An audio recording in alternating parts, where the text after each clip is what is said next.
Welcome to The Lock Shop with Nielson and Hustler, powered by Coolbet Canada.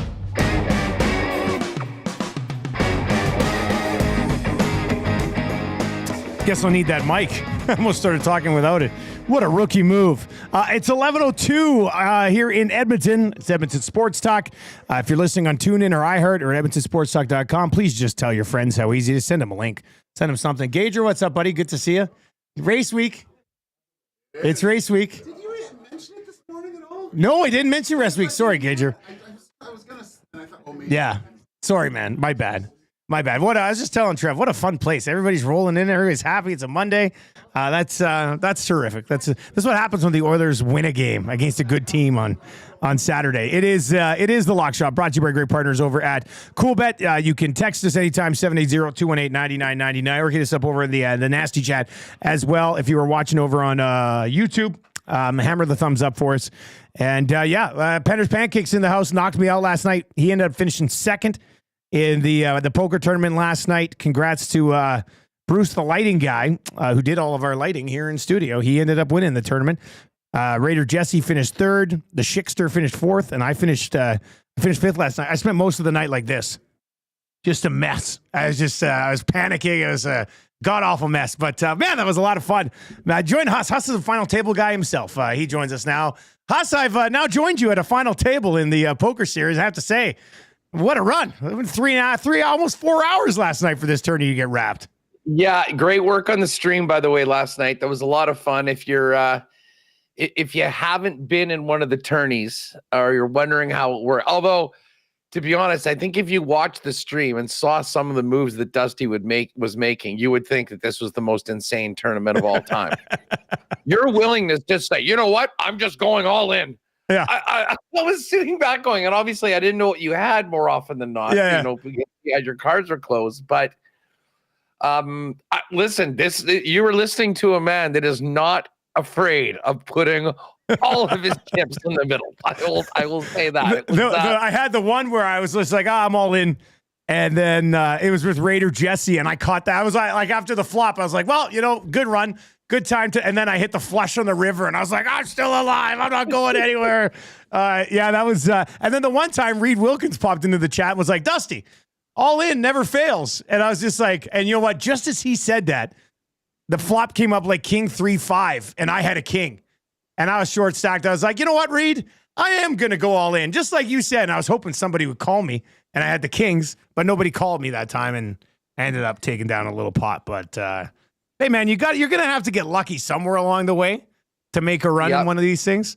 And I got lucky a few times last night, so that was nice. So it was nice. We'd had a real strong WST run at the top of these last couple ones. So shout out to Schickster, who represented WST, because it was a lot of EST last night in those in the final 5 or 6. But, man, so much fun last night.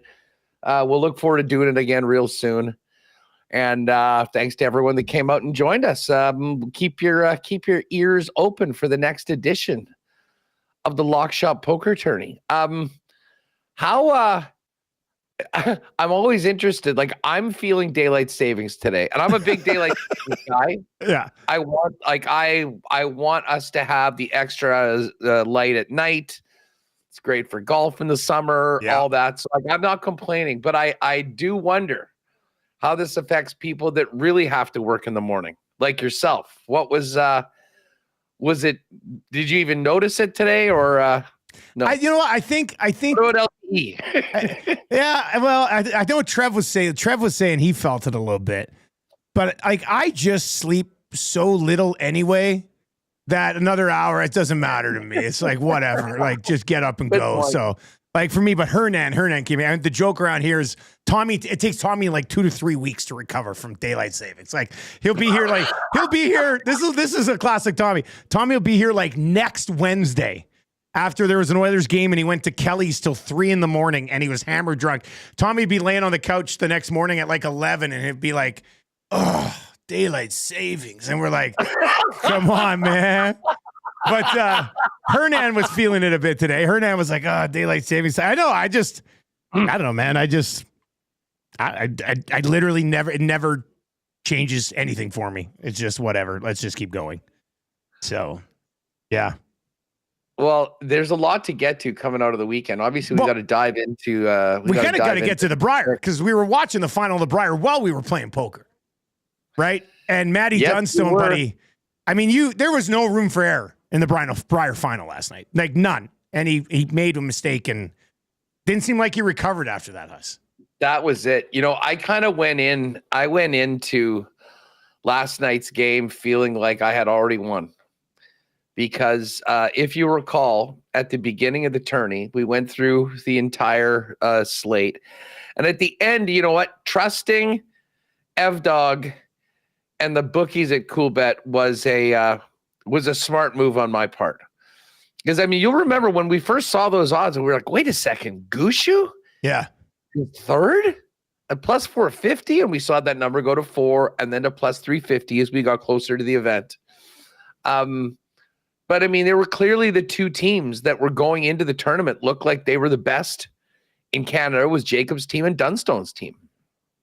And we had both of those teams to win their pools. They did that on Thursday, I guess, and took care of that. That was a plus 285 special that we put up. We had the Dunstone and Jacobs 1-2-2-1, so essentially to make the final. And then also at plus 425 had the exact finishing position of Gushu in the bronze medal spot in third place. And that's exactly what happened when he missed his last shot yesterday to send Jacobs to it. So Brier Tuck was eaten over the course of the last weekend. By the way, how did your wife enjoy that photo on your phone? So let me just quickly bring everyone up to speed. I mentioned on the morning show today, but for all you your daily lock shoppers there was obviously the photo that Coolbet tweeted out of Brier Tuck last week. And Tammy had asked me for some pictures. So I sent her some pictures of the kids or whatever. And then I also sent her the picture of you. And she was laughing or whatever. And then the next morning, she gave me her phone to look over some birthday pictures from the Muds or something. And I saw my text from her with your picture. And I was like, oh, so I downloaded it. And then I went to her home screen and I set it up. And I took a picture of that and sent it to the boys. And then I shut it off and gave it back to her. And I knew she wasn't going to probably look at her phone again until we were in the truck on the way to hockey. So I'm driving the kids to hockey, and she always plays goal songs on her phone for the kids. So we're driving. And I was like, hey, better fire up those goal songs, hey? And she's like, okay. So she pulls her phone out, and I'm watching, and she opens it up, and she just starts killing herself laughing. She's like, oh my God. Oh, and then she shows the kids, and they're like, Hutzer, funny. So yeah, it was, that was a fun little prank I pulled on my wife, and I couldn't wait. I was just like a kid. I was like, look at your phone. And she thought it was funny. So, hey, listen, I mean, I had to lean into this because of the success we've had at the Brier. Of course. But as I put in the Coolbet chat, the revenge tour that I will go on, starting off with you, Jake Bolenmoss, the architect of the photo in the first place. Well, you know the photo you need, Huss, of Jake is when he got his wisdom teeth taken out and his face is like this. You could do some damage with that one. Well, I'm gonna wait for you know what, and I've actually got a little bit of a bone to pick with Jake about his hockey team on Saturday night. I went in and I said, okay, we're coming out of the deadline. Obviously, he was a little disappointed in Winnipeg. They didn't get Brock Nelson. We saw what happened with the Avs. We saw what happened with the Dallas Stars. I said, you know what? I'm going at all three Canadian team parlay tonight. I'm going to take Calgary over Montreal. We're all here in Winnipeg. We're cheering for the Oilers on Saturday night, beat the Dallas Stars, and the Leafs over the Avalanche. Calgary gets it done. Edmonton gets it done. And the Leafs were up 4-2 and blew it to the Colorado Avalanche. So not only did they blew the parlay, by the way, the parlay was a plus 666. The minute I saw it was 666, I was 100% in on it. I felt that was a good sign, not a bad sign. But then, of course, not only do you lose a parlay, but you realize what a problem the Avalanche are now with their with their trade deadline acquisitions. They looked scary. What you obviously were really locked into that game. And, I saw the first 2 periods and then was in transit, so missed a lot of the third period and saw, wait a second, I thought this one was over, and all of a sudden it wasn't. What did you think of the Dallas Stars post-trade deadline? You know what? Didn't mind them. Like, the Oilers just played extremely well in the first 40 minutes. I thought, and Rantanen got blown up twice. Jones hammered him once, and then Wallman caught him right at center ice with a heavy hit as well. So it was a bit of a rough ride for Rantanen in his debut. Still finished with 2 points, and I thought he fit in really well on the Dallas power play, buddy. Like, for a guy who had just arrived, it seemed like they were like, here, you run the power play from the sideboards over there, and we'll all move around and you can find us. And then he hammered home a Draisaitl-like one-timer that kind of got them going in the third period. And then Jamie Benn, like right away after, backhander in tight upstairs, a nice goal. And then a fortunate bounce. Skinner makes the save, and it bounces out, hits off Emberson and in, and then all of a sudden the Oilers are kind of feeling it a little bit. So, but I thought Rantanen looked pretty good in Dallas. And it's funny because one of the things I wanted to note here is that post-trade deadline, first of all, how'd your trade deadline coverage go over in WST? It looked like you're doing some huge numbers. Oh my God, it was insane. I think we were live over 12 or 1300 for like 4 hours. Oh, wow. Nice work, buddy.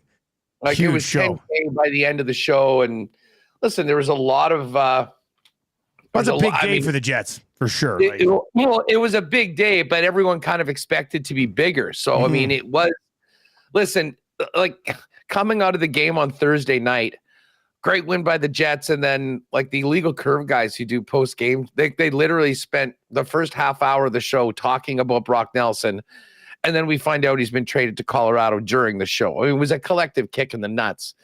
And then, I mean, the Rantanen business of going back to the Central and being with Dallas. I think people like the fact that Brandon Tanev is back. I mean, it took about 10 minutes for him to get in a scrum and show the psycho eyes that he's so famous for in the game on Friday night, which was a lot of fun. Luke Schen's joining the team today, and we'll see him tomorrow night against the Rangers, presumably make his debut. The big question is okay, what is the Jets' top six now? Listen, Logan Stanley's a bit of a lightning rod. I mean, he brings some things that the team likes, with the size and the toughness. The problem is that he's just not reliable enough, makes a couple mistakes each and every game, and often they end up in the back of your net, and that can kill you in the playoffs. So we're going to be interested to see how things shake up, where Schenn fits in and who he is playing with. But overall, I mean, listen, I think people were pleased with what they did do.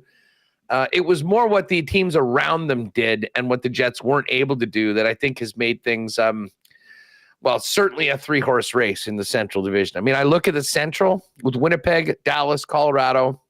Reminds me a lot of the Atlantic with the Leafs and the Panthers and the Lightning. Kind of different in the Pacific. I mean, listen, Trent Frederick was there earlier. Jake Wallman for the Oilers, which, was a pretty nice ad, I guess. Yeah. But, Vegas, Edmonton, and LA. That's what I had here. I was just like, the Jets division, some heavy hitting moves. And the Pacific, not so much. Like Vegas brought back Riley Smith 2 days before the deadline, did nothing at the deadline. The Kings brought in Kuzmenko. The Oilers weren't very active, but actually did the most out of those three teams. And Wallman looked great in his debut. He had, +3, had a beautiful assist up the ice to Hyman on just a great pass, had the huge hit on Rantanen. So I found it pretty fascinating that one division was just like, okay, let's go. And look, I mean, the better top end of the division, I think, they're the better three teams there than over here in the Pacific Division right now. But I found it interesting that the Central decided, like, okay, let's go.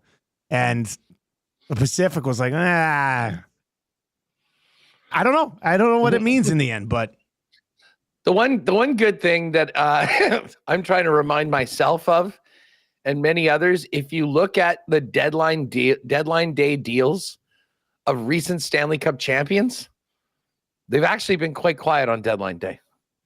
Like, there hasn't been teams that have been loading up at the last minute that have actually gone on to win. I mean, hell, the Washington Capitals did nothing. I guess they added Beauvillier, but kind of a minor trade. Anyways, I mean, there was some great hockey on the weekend. there are a number of teams that feel like they can win the Stanley Cup. Actually, one thing we should do, and I know we'll do tonight's picks in a minute, but while we're talking about this, let's just give you a little update on where the futures are over at Coolbet. Because post-deadline, there's been a pretty big shakeup. Now, the Oilers have been the favorite at plus 600 for most of the season. And really, up until recently, the Carolina Hurricanes were right behind them at plus 650. Right now, though, post-deadline, it seems like there's three clear favorites right now, Dusty. The Panthers, the Oilers, and the Dallas Stars, all at 6-1. And then there is a gap to 10-1 where you'll find the Avalanche and the Golden Knights. The Capitals are 11-1. The Leafs are now down to 12-1, and the Leafs were 20-1 last week. Wow, that's a big jump. Right at the deadline. The Hurricanes have gone down to 12-1. The Lightning are plus 1250. I still think that might be the best value play on the board. And interestingly enough, after the deadline and the Nelson trade, the Jets went back to 15-1, and then they've settled at 13. So we're really looking. Oh, and as we're having this conversation, the Panthers have just become the favorite to win the Cup. Plus 550. It just literally switched as we were having this conversation. So plus 550 for the Panthers to go back to back. And the Oilers actually went up to plus 650. This is the first time in a few months that the Oilers haven't been the favorite to win the Stanley Cup. Yeah, it was Edmonton and Carolina for so long, right at the top there. Carolina sitting at 12-1. I mean, I'm not touching that number, I don't think. I mean, the rest of it's pretty fair, I think. The big advantage for Florida, and you can see they also have the Atlantic Division winner. Florida's minus 200, Leafs are plus 275, Lightning are plus 500. And much like the Central, winning the Atlantic is going to be such a benefit to whoever does that, in that they'll get a wild card team. Right now, it's either Columbus or Ottawa, while the other two teams play and likely beat the hell out of each other for the better part of 2 weeks in a 7-game series. Central Division right now, by the way, they've just added this as well. This is all popping up literally while we're live on the air. Jets are minus 294 to win the Central. Dallas is 2-1. Avalanche 50-1. They've got way too much room. Too much ground to make up there. Yeah. And that is going to be, I mean, that is the goal of the Winnipeg Jets. You have to finish the job and win the division. They've got a 6-point lead on Dallas right now with the game in hand. And they played Dallas Friday night here in Winnipeg, which is going to be a massive game.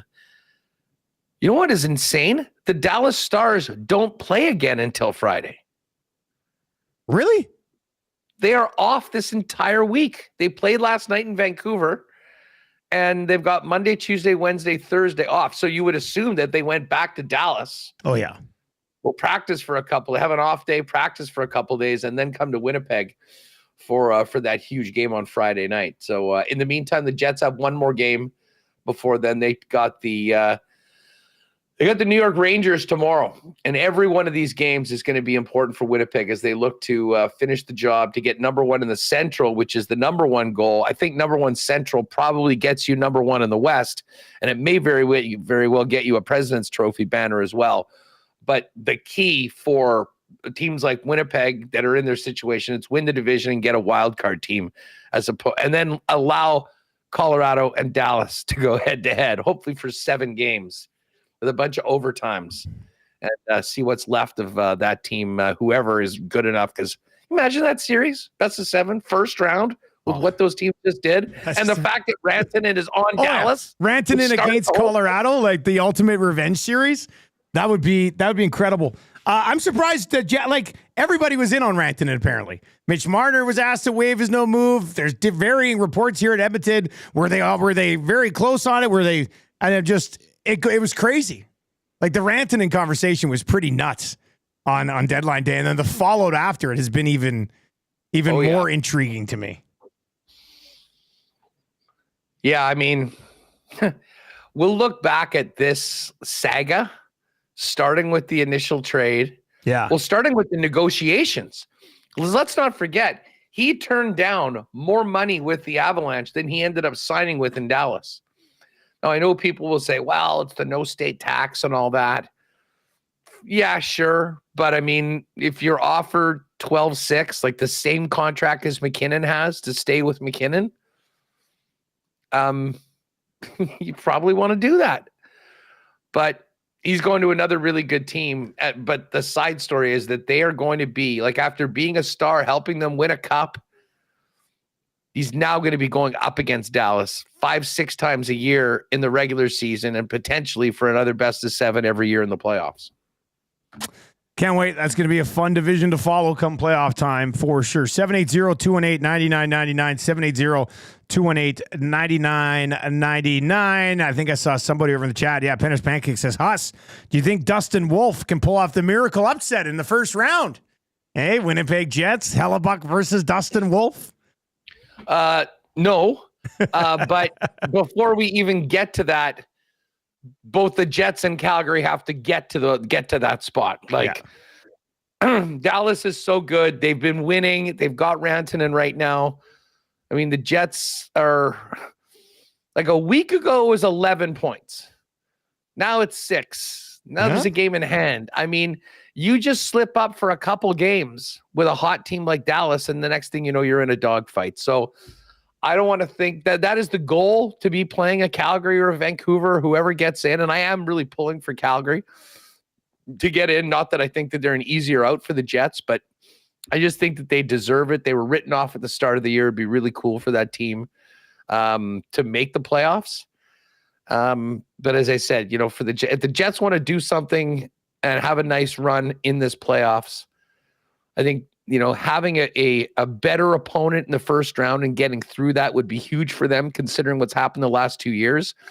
But the biggest benefit is not having to play Dallas or Colorado in the first round and letting those two teams go head to head against each other. So we got about 5 weeks to figure all of that out and then get ready to drop the puck on the postseason. The other thing, selfishly, if Calgary were to win and the Jets were to win and we get a Winnipeg-Calgary series, would be a very easy series for us and Jet fans, for that matter, to travel to. Back and forth, direct flight. I was already looking at some flights. Okay, when would this be?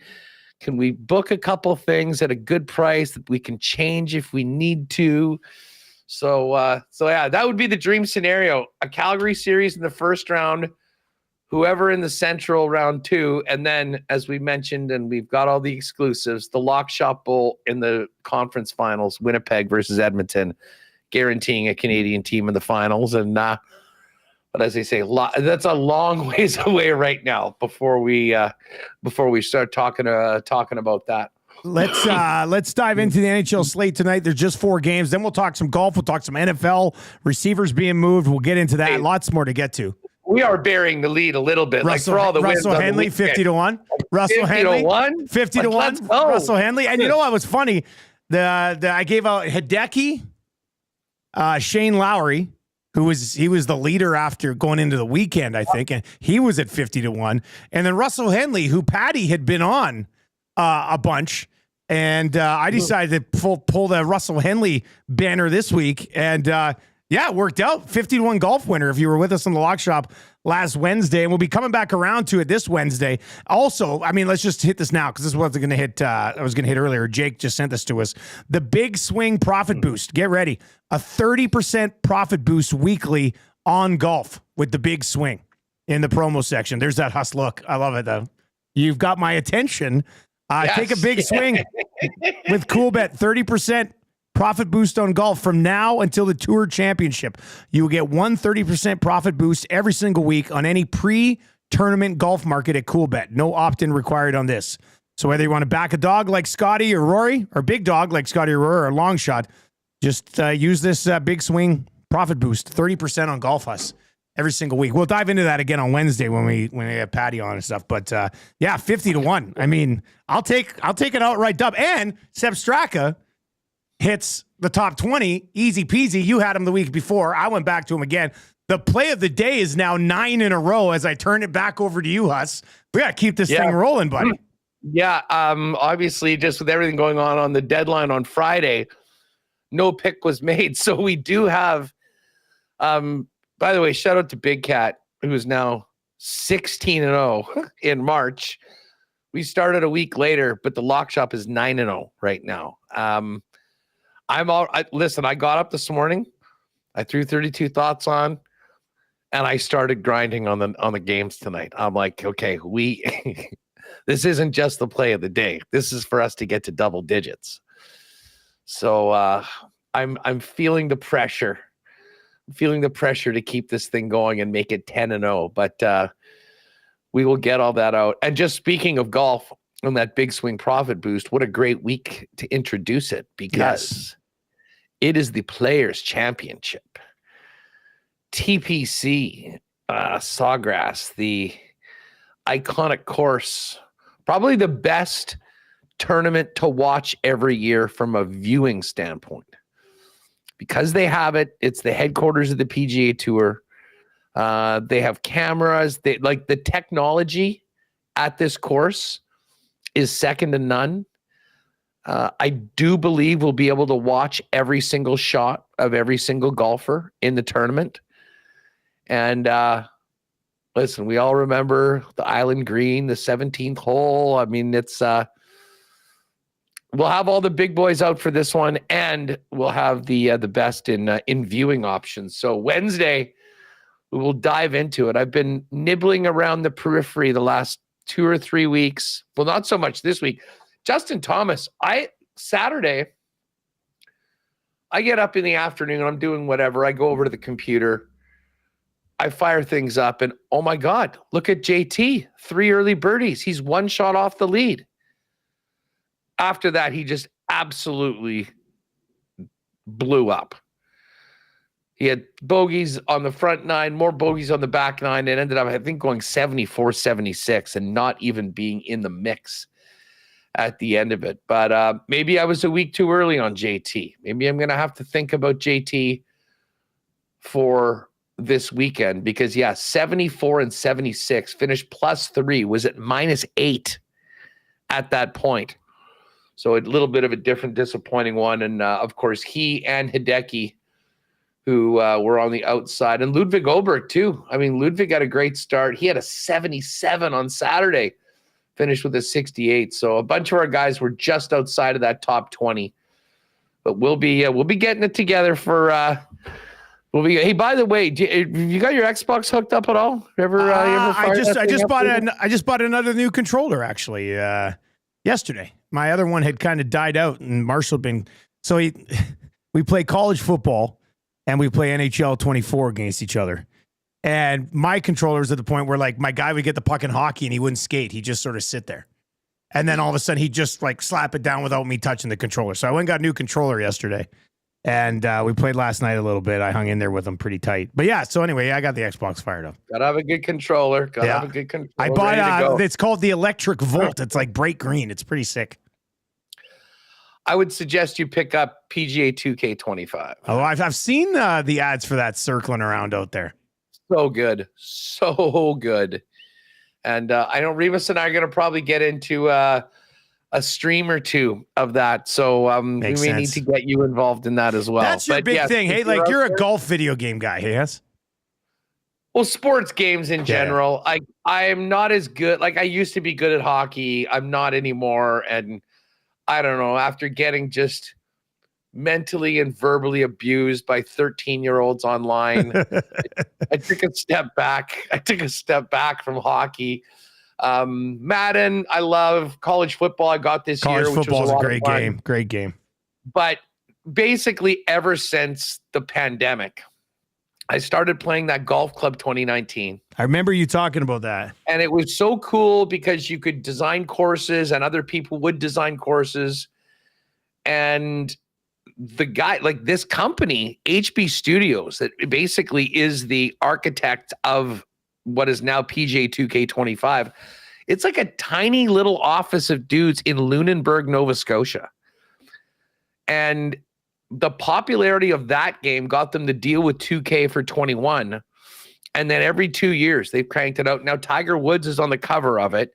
You got to deal with the PGA Tour, and it is really, I mean, it's just perfect. I mean, and there's really cool, fun modes that you could play with, the kids, but also get out and, and the way that they're taking that LiDAR, which is like computer lasers or whatever to measure, like they are recreating these courses down to the square inch, even some of your own courses, like in Edmonton and around here in Winnipeg. So it's a lot of fun. I highly recommend it. And, I believe it's fully cross-platform compatible. So if someone's playing on and someone's playing on PS5, someone's playing on Xbox, you can still get together and play. So we'll need to get the boys together and crank out a few rounds at some point. And I do actually just see, if you want to try it out, if you just go to PGA 2K25, type it in. I can't remember what the account is on X, but I think they've got a free trial right now this week, or a way to try the game, and they've added Sawgrass to it. So if you want to give it a run, I think there's a way to do it. But I am a big fan of the game, and I look forward to going head to head with many of you once we dial it in. More golf on Wednesday on the Lock Shop, obviously. Let's slide back over to the National Hockey League slate for tonight. The EST parlay is already up. The Edmonton Oilers coming in after putting 5 behind Ottinger. It looked like their offense got going. Connor McDavid scored an absolutely sensational goal in that game, and he was buzzing around. So we've got McDavid and Draisaitl, 2 points each, a Bouchard assist, and the Oilers win at plus 450. That's on the exclusives page over at coolbet.com if you want to ride with us there. McDavid and Draisaitl each with the 2-point night. Bouchard with an assist. Oilers win at plus 450. There are 4 games in the National Hockey League tonight. Oilers are in Buffalo. That one starts at 5 o'clock Edmonton time, 5:30 Edmonton time, 6:30 Winnipeg time. Detroit at Ottawa. That's a huge game. The Hawks and the Avalanche, I mean, whatever the over 3.5 goals for Colorado is in that one's probably a good play. And then Toronto and Utah later on tonight. Your starting goaltenders that we've got so far: Stuart Skinner, confirmed for the Oilers tonight. Ukko-Pekka Luukkonen listed as likely at this point for the Buffalo Sabres. Linus Ullmark will go for Ottawa. Talbot unconfirmed. Scott Wedgwood will start for Colorado. Spencer Knight unconfirmed for Chicago. And then projected right now, just Anthony Solars and Vejmelka in that Toronto-Utah game. So that's 4 games on the slate tonight. We can probably put together some sort of little parlay here, but what do you like? Well, I don't mind the number on the Leafs at minus 118. I mean, Utah actually has, I mean, I say quietly because it's not like we're following what the Utah Hockey Club is up to every single night, but they lost to the Blackhawks in their last time out, so maybe this isn't a good time to glaze them, but they had won 4 of 5 before then. A big road win in Detroit, which actually nuked a parlay for us last week, if I recall correctly. Home loss to the Devils, and then wins over the Wild, Blackhawks, and the Canucks. They beat the Capitals in Washington a couple weeks ago. But to me, I mean, the Leafs are just on another level. And I think the Leafs will be in a bit of an ornery mood, considering the way they were up 4-2 against the Avalanche and let that one sort of cave in on them. So at minus 118, I like the Leafs. I'm surprised that the Oilers number is only minus 183.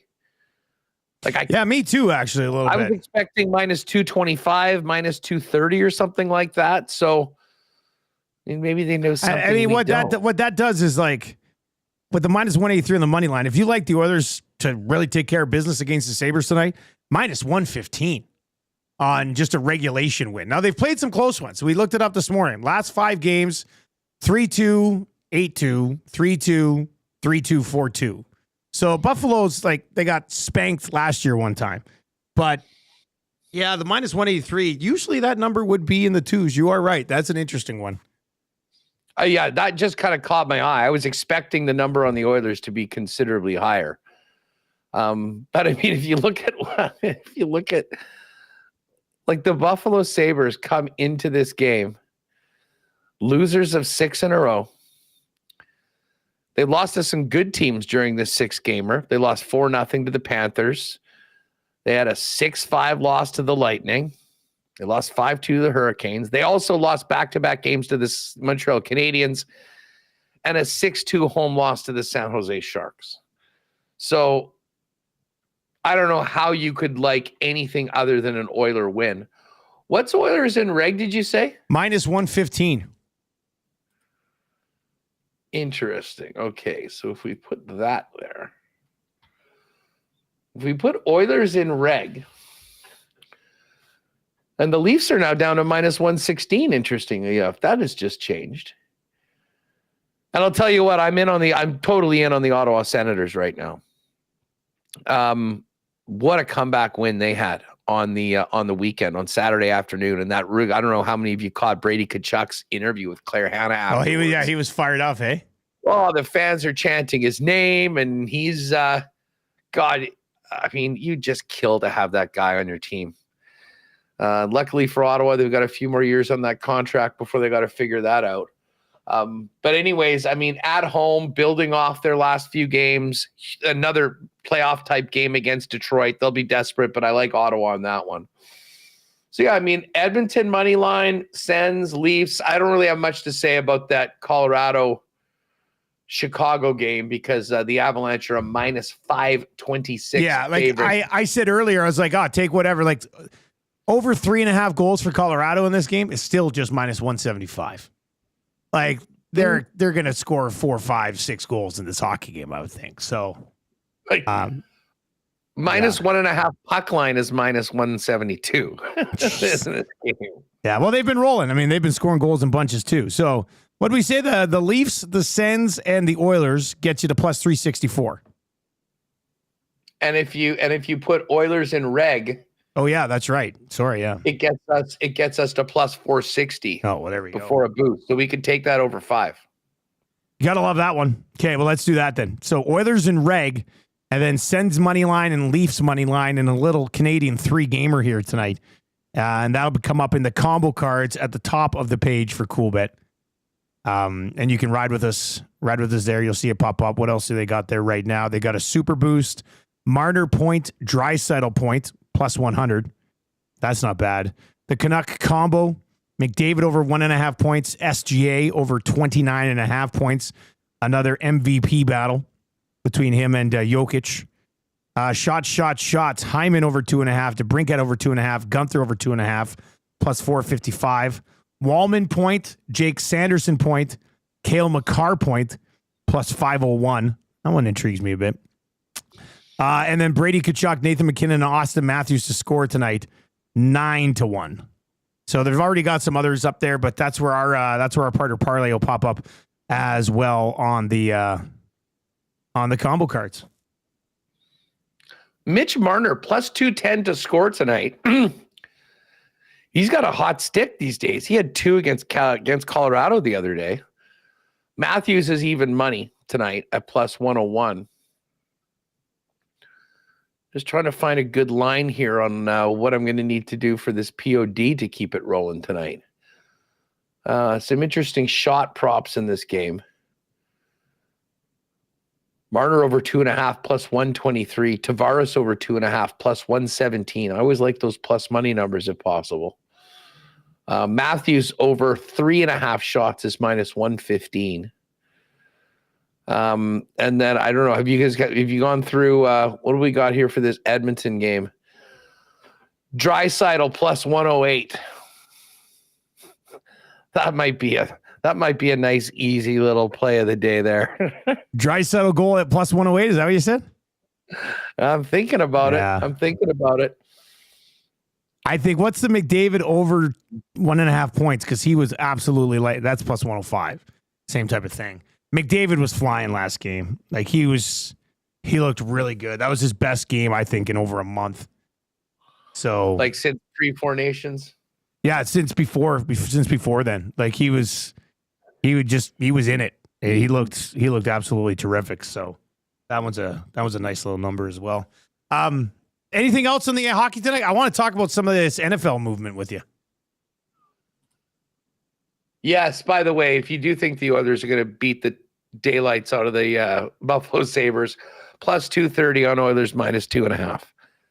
I certainly don't rule out that option tonight. Yeah, well, plus 125 on minus 1.5 actually is pretty nice little number as well. But yeah, the 2.5, if you really think they're going to take it to them. Plus 230. But look at this, an all-Canadian partner parlay tonight. Yeah. Leafs, Ottawa, and Edmonton. Canadian pride showing through. Elbows up, right? Is that what Mike Myers said on SNL a couple weeks ago? Elbows up. Elbows up. Okay, so what do you think of DK Metcalf going to Pittsburgh? 5 years, 150 mil, 30 million a year on a 5-year commitment. They have George Pickens. Now they have DK Metcalf. They do not yet have a quarterback. But what'd you think of the decision there? Sounds like they might have a quarterback pretty soon. Aaron Rodgers. What's the latest on this? This is the top story right now at ESPN. Rodgers emerges at QB option for the Steelers. Sources say one day after trading for a star wide receiver, the Steelers may be closing in on a big name QB as well. Rodgers has emerged as a provincial of the expected to talk. Sources told Scheffler to explore a union between the 4-time MVP and longtime coach Mike Tomlin. He's set to be a free agent after the Rangers said that the Jets were moving on with him. It's so funny. Despite the fact that they were 5-12, he did have almost 4,000 yards and 28 touchdowns. Now his QBR wasn't particularly good, but I'll tell you what, with DK there, with Pickens, with their defense, this might be a great spot for Aaron Rodgers to go in. I mean, I was still sort of hoping that he'd end up in Minnesota and complete the Green Bay Packers circle of life like Brett Favre did. But if I'm Pittsburgh, like knowing what we were able to do with Russell Wilson and Justin Fields, I think they want to take advantage of TJ Watt and these guys being there. Like, they don't want to start over with a rookie quarterback. They tried that with Pickett a couple years ago. Let's see what Rodgers can do on a much better team than he was on last year in New York with the Jets. I'm definitely here for it. What was the return for Metcalf? Second rounder, I think. They wanted a first and a third. I think they ended up getting a second. There might have been something else. I saw that a second was involved for sure. I think it's an interesting fit because George Pickens is a great deep ball guy, and DK Metcalf is kind of a deep ball guy too. So it'll be interesting to see how they use those two guys. If you get Aaron Rodgers and he can find his game maybe at a higher level than the last couple of years, then he's got two insane weapons. But I don't know. I thought, I don't know if it's a great fit. At 5 years, 150 mil. Good for DK Metcalf to cash in, that's for sure. Yeah, he got his money. I think the key, though, that you mentioned is Pickens being there. And if Pickens is really, really good. Oh, yeah. And if DK Metcalf is either taking the top QB or more of the attention, I think it makes Pickens that much more lethal. But I think that Pickens is good enough that they won't be able to just blanket DK. And this DK is such an athletic freak as well that you can do all you want when things are thrown in the right spot and he's ready to go. They can basically take care of everyone. So I'm definitely with what is happening there in Pittsburgh. As I say, I'm not a huge DK guy, but is he a good, serviceable, quality top receiver in the league? Absolutely. So that is a big improvement. Jason the Acadian. Good to know the Steelers will not be a threat this year. He's obviously not sold. And Bronco Nick. Yeah, listen, Bears fans are fired up. They know what they need to do, and that is protect Caleb Williams. They added another offensive lineman today. And of course, they traded for my guy, Joe Thuney, from the Chiefs last week as well. Hey, speaking of the Chiefs and fantasy, this is some nice fantasy potential. Did you see they signed Elijah Mitchell? Oh, I did not see that. Eli Mitchell, 1 year prove-it deal, $3.5 million with the Chiefs. So this is a guy, he just always gets hurt, but when he has been in, he's been really good. So I'm actually quite optimistic to see what he can do next year. He'll be a guy he's getting drafted. guaranteed in your pool. Just a matter of how high. It'll be a little bit and later. how much he It'll be a plays. little later, but he'll get picked. Okay, so this one, Savage the Plumber over the chat says, not sure if you guys have talked about this yet or not, but why would the Rams choose Devontae Adams over Cooper Kupp? Am I missing something there? What'd you think of Devontae Adams and the Rams? Had a long conversation with some buddies yesterday at the bar about this. I can only deduce that they figure that he's cooked. Like, I think they love Kupp. He was so good for them when he was great, but he's been hurt so much over these last couple of years. And for them to sink 26, like it's 26 a year into Devontae Adams, knowing that they're bringing back Matt Stafford and they've got Puka Nacua. I just, you know what they say, man, the best ability is availability. And I'm not sure that they felt like they were going to be able to count on. Couldn't have. You're right. Like, you're right. That's the only thing. Like, if you still thought he could stay healthy and play, there's no reason that you would have moved on from him.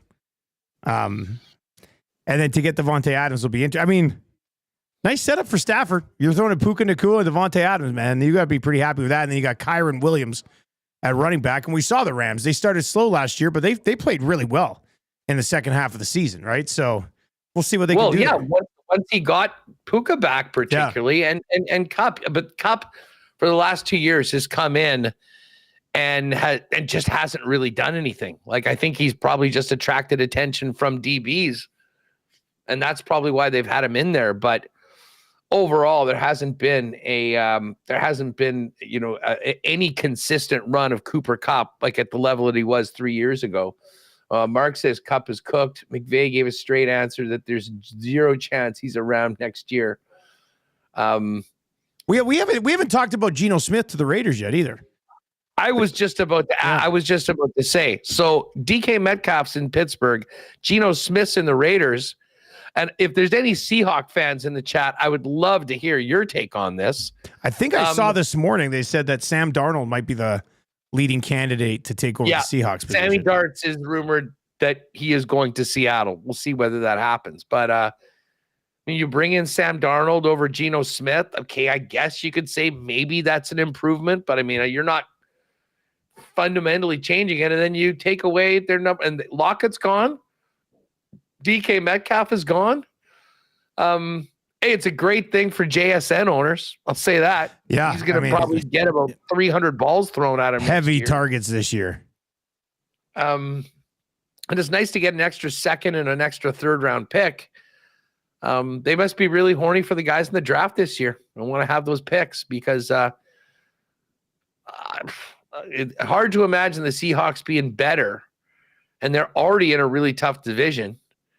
And the Rams are not taking a step back. If anything, they're kind of fortifying themselves for one more nice run with Matt Stafford as their QB. So I don't know. What about you with Seattle? It's funny. I don't know what's going on with Seattle. There's got to be some sort of plan there.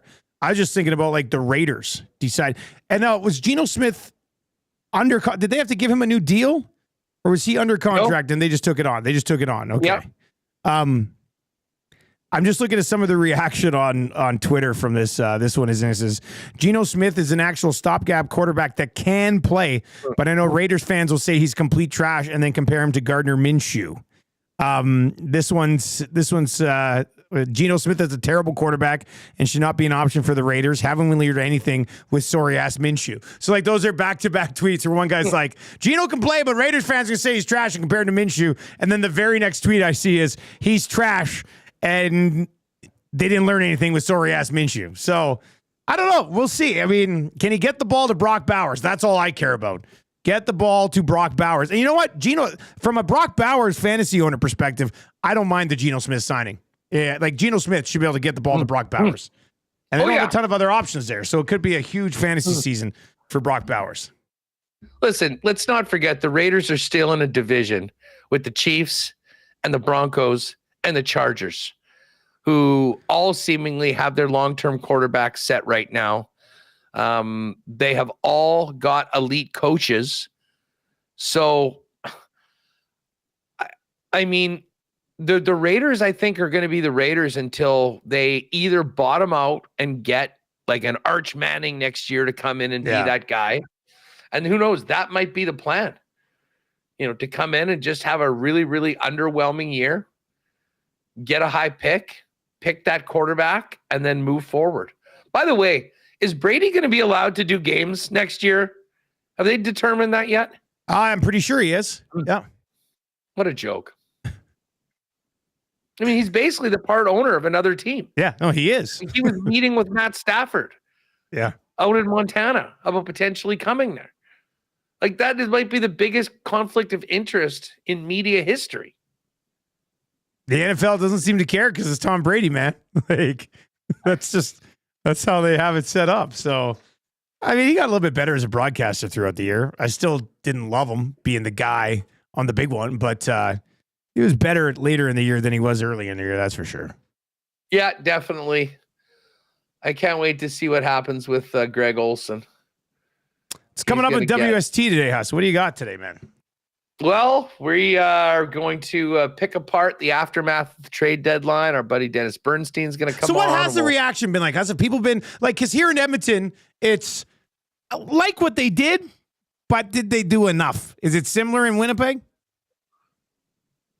Well, yeah. I mean, listen, everyone knew they were really in on Brock Nelson and they didn't get him. So, yeah. I mean, it was like people liked the Luke Shen acquisition. I think people like Brandon Tanev. I mean, not a lot of, they did give up second rounders to get those guys. So, I mean, it's not like they were insignificant moves. But I mean, it's just hard to look at the Jets today when you look at Brock Nelson and Mikko Rantanen coming back into the division with your two biggest rivals and think that, they're not, well, put it this way. If you believe that they were the best team in the Central, the gap got narrowed significantly. And certainly the oddsmakers will tell you that Dallas is a co-favorite to win the cup and the Avs have better chances than the Jets too. But then they went out on Friday night after that and beat the doors off the Devils 6-1. Well, they did lose yesterday, and it was a tough day at the office for Logan Stanley. As I mentioned, we're going to see how things shake out with these defense pairings once Luke Shen gets here. But, I think for the most part, people really like this team and what they've accomplished so far. There is a worry, though, that that path to the cup and out of the Central got way, way harder with what those other two teams did. By the way, one other thing I should mention. This is a not betting, not fantasy, but did you catch Quinton Byfield's OT winner on Saturday night? At which point he gave himself the 5 booms. No. And then he gave himself 5 booms on the overtime goal. And then they go in the back and guess who's waiting for him? AJ, Big Justice, and the Rizzler all in their Kings gear. I guess they were special guests of the Kings on Saturday night. Byfield gives himself 5 booms for his overtime goal, one of the top sellies of the year.